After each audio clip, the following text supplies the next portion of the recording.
मैं बचपन से उनका भजन गाता आया हूँ। मेरा मकसद था कि दुनिया तक हम खाटू श्याम जी को पहुंचाएं।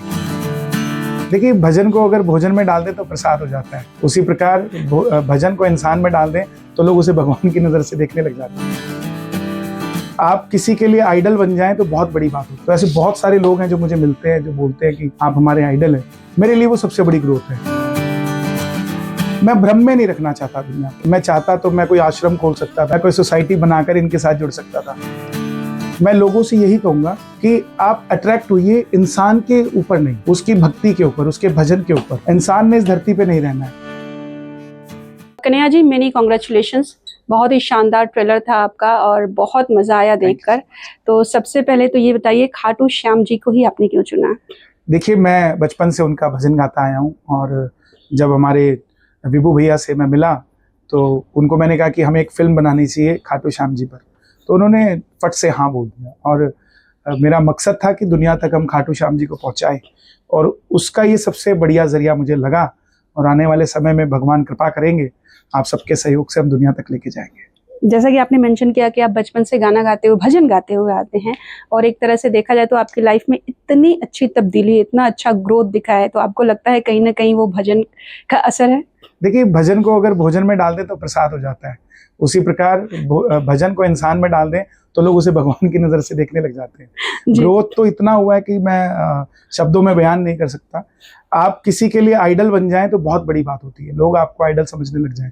तो ऐसे बहुत सारे लोग हैं जो मुझे मिलते हैं, जो बोलते हैं कि आप हमारे आइडल हैं। मेरे लिए वो सबसे बड़ी ग्रोथ है। पैसा, शोहरत, दौलत ये एक तरफ है, लेकिन आप जब मेरे घर के आगे लोग अपने छोटे छोटे 3-4 दिन के बच्चे को लेकर आते हैं और बोलते हैं इसका नाम रख दीजिए, उस समय मुझे महसूस होता है कि मैंने कमाया क्या है। अच्छा, आपने एक बहुत अच्छी चीज मेंशन की, जो मेरा सवाल था कि आपने किसी इंसान, किसी एक्टर क्यों नहीं दिया, है ना, एआई ही क्यों यूज किया? जब आपके सामने ऐसे लोग, आपने बोला कि हम किसी को भगवान नहीं बनाना चाहते, जब आपके सामने लोग छोटे छोटे बच्चों को लेकर आते हैं और बोलते हैं नाम रख दीजिए, तो वो फीलिंग क्या होती है? कहीं ना कहीं लगता है कि ये लोग हमें भगवान मान रहे हैं। देखिए, इसीलिए मैं चाहता तो मैं कोई आश्रम खोल सकता था, मैं कोई सोसाइटी बनाकर इनके साथ जुड़ सकता था। मैं भ्रम में नहीं रखना चाहता दुनिया को। जैसे पहली बार मंदिर जाने वाला व्यक्ति वैसा ही मैं हूँ। मुझे भगवान ने हुनर दिया है भजन गाने का, और अक्सर कहते हैं कि जिसके पास हुनर होता है लोग उस पर प्रभावित होते हैं। मैं लोगों से यही कहूंगा कि आप अट्रैक्ट होइए इंसान के ऊपर नहीं, उसकी भक्ति के ऊपर, उसके भजन के ऊपर। इंसान ने इस धरती पे नहीं रहना है और भगवान ने, उसकी भक्ति ने, उसके भजन ने हमेशा रहना है। तो उससे जुड़िए आप, इंसान से जुड़ने का कोई फायदा नहीं। ओके, हम इन डेप्थ में बात करेंगे, लेकिन उससे पहले एक छोटा सा सवाल है मेरा कि श्याम, जो हमने देखा कि भगवान ने उन्हें अपना नाम यानी कि श्याम दिया था, लेकिन ये खाटू कैसे लगा? खाटू खटांग गांव था जो कलयुग के अंदर जहाँ शीश प्रकटा, तो धीरे धीरे उसको खाटू श्याम जी बोला गया। और खटांग गांव के राजा ने मंदिर बनवाया था, तो उसका नाम खाटू नरेश बोलते थे, तो इसीलिए आज खाटू श्याम जी के नाम से वो धाम प्रसिद्ध है। और श्याम बाबा कहते किसी का रखते नहीं है, तो उस राजा ने मंदिर बनवाया था। आज भी जयकारा मुझे लगता है उस राजा का ही लगवा देते हैं, बाबा खाटू नरेश की जय। तो ये बाबा किसी का क्रेडिट नहीं रखते। फिल्म के बारे में थोड़ा और बताइए, हम क्या क्या देखेंगे? महाभारत की कहानी देखेंगे या फिर स्विच टू आम जनता की भी कहानी देखेंगे? इसके अंदर आप टोटली बर्बरीक के बारे में जानेंगे कि बर्बरीक कौन थे, कैसे वो खाटू श्याम बने, कैसे वो बर्बरीक ही क्यों बनकर आए, वो पिछले जन्म में क्या थे। और 100% ये हमारी फिल्म के जो हीरो हैं वो बर्बरीक है। और महाभारत के कुछ क्षण वो दिखेंगे आपको देखने को जिसमें हर कोई चाहता है कि बर्बरीक हमें मिले, लेकिन बर्बरीक तो हारे हुओं को मिलने वाला था और ये भगवान कृष्ण को पता था। तो इसीलिए हमने हमारी फिल्म का हीरो ही बर्बरीक है। आपको फिल्म के अंदर 90% बर्बरीक के ही पात्र को समझने की उसमें आपको मिलेगी।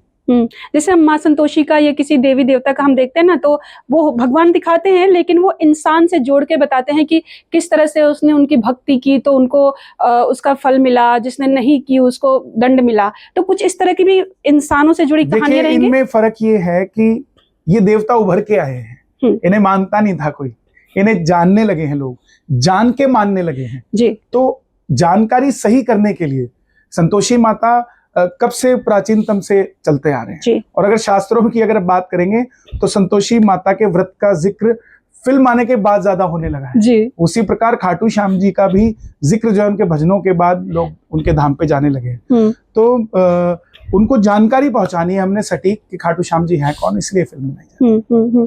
अच्छा, ऐसा इतना डिले क्यों हो गया? आपको क्यों लगता है कि खाटू श्याम जी को जानने के लिए एक थोड़ा अब लोग एक है कि अब क्रेज है, क्रेविंग है कि भगवान बुला रहे हैं, ऐसा है कि खाटू श्याम मंदिर आपको विजिट करना चाहिए। और एक और मैं नाम लूंगी, बगलामुखी माता।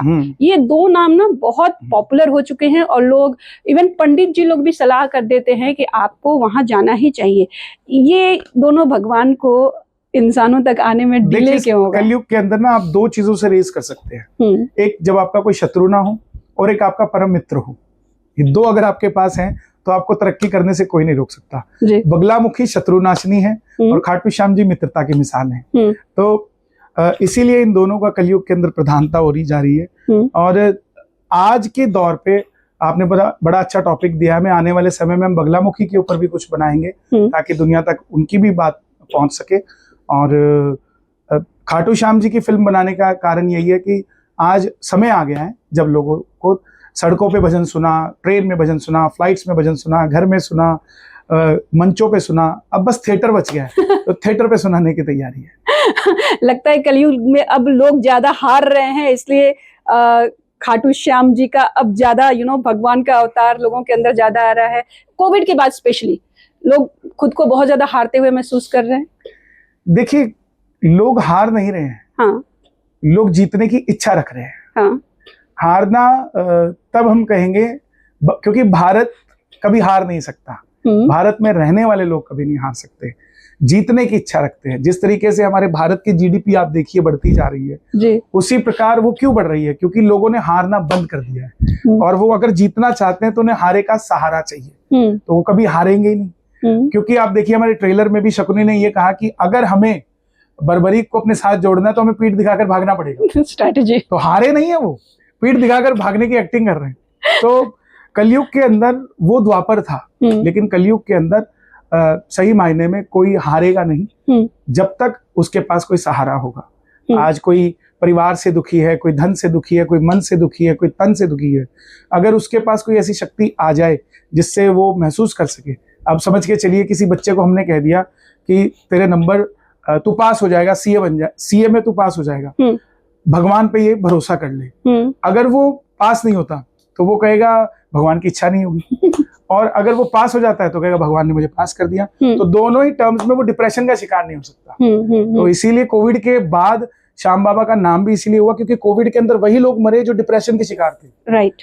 सबसे ज्यादा लोग वो डेथ हुई उनकी जो डिप्रेशन में थे, लेकिन खाटू श्याम जी ने उन्हें डिप्रेस नहीं होने दिया, इसलिए कोविड के बाद खाटू श्याम जी का नाम हुआ। अच्छा, एक जो भजन गायक हैं जिनकी लोग पूजा करते हैं, जिनके पास जाते हैं, वो डायरेक्टर बन गए। How is your like association with Om app and everything? Please tell me. देखिए, मैं हरिओम के साथ पहली बात तो आपको नाम से ही समझ आ गया होगा मैं क्यों जुड़ गया। जी बिल्कुल। और दूसरी बात, लोग मुझे जानते हैं, बहुत सारे लोग मानते हैं, क्योंकि मैं भी देखता हूं, कभी बोला नहीं हूं, आज पहली बार कैमरे पर बोल रहा हूं। और आपने कहा कि उसके बाद डायरेक्टर बन गए, तो ये सब मायापति की माया है। वो अपने बच्चों को क्या बना दे वो कुछ नहीं जानता। एक छोटे से शहर गंगानगर में मेरा जन्म हुआ, वहां से गरीबी के कारण चंडीगढ़ हम आए और आज जब मुंबई में बैठे डायरेक्टर बन गए हैं, तो ये मायापति की ही माया है। वो जैसे जहां ले चलोगे वहां चल पड़ूंगा, जैसे रखोगे नाथ वैसे रहूंगा, दोनों की माया है। एक आखिरी सवाल जानना चाहूंगी आपसे। हम जब बचपन में ना, हमारा भी बचपन वैसे ही बीता है, जो मैं आपको बताऊंगी कि हम लाइट कटती थी तो अपने दादाजी के पास दौड़ के चले जाते थे और वहां पे हमें राजा विक्रमादित्य, राजा भोज, हरिश्चंद्र की कहानियां सुनाई जाती थी और आज भी वो कहानियां याद हैं। जब आपने बोला ना आज प्रेस कॉन्फ्रेंस में कि हम वो सारी चीजें राजा अग्रसेन की और सारी चीजें दिखाएंगे, तो मुझे वही दिन याद आ गए। तो लगता है कि वो रिविजिट करने वाला अब लोग भूलते जा रहे हैं, हमारे राजाओं को, हमारे योद्धाओं को। हाँ बिल्कुल सच है। हमें किताबों के अंदर अकबर कौन था, हुमायूं कौन था, औरंगजेब कौन था, बाबर कौन था, इनके पिताजी कौन थे, इनकी बुआ कौन थी, सब पढ़ाया गया जी। लेकिन पृथ्वीराज सिंह चौहान के पिताजी कौन थे, महाराणा प्रताप के पिताजी कौन थे। आज छत्रपति शिवाजी महाराज पर फिल्म बनाने की क्या जरूरत है? छावा फिल्म क्यों लेकर आए? ताकि दुनिया तक हम वो पहुंचा सके जो हमारी जनरेशन भूलती जा रही है। उसी के चलते हम ये खाटू श्याम जी की फिल्म लेके आए हैं, ताकि आने वाले समय मैं मेरा जीवन धन्य कर रहा हूँ, ऐसे ही सबको अपना अपना जीवन धन्य करना है। मैं इस फिल्म को बनाने के बाद ये महसूस करूंगा कि मैंने अपना जो कंट्रीब्यूशन देना था वो 100% दे दिया। उसके बाद बाबा जाने। Thank you so much sir, thank you.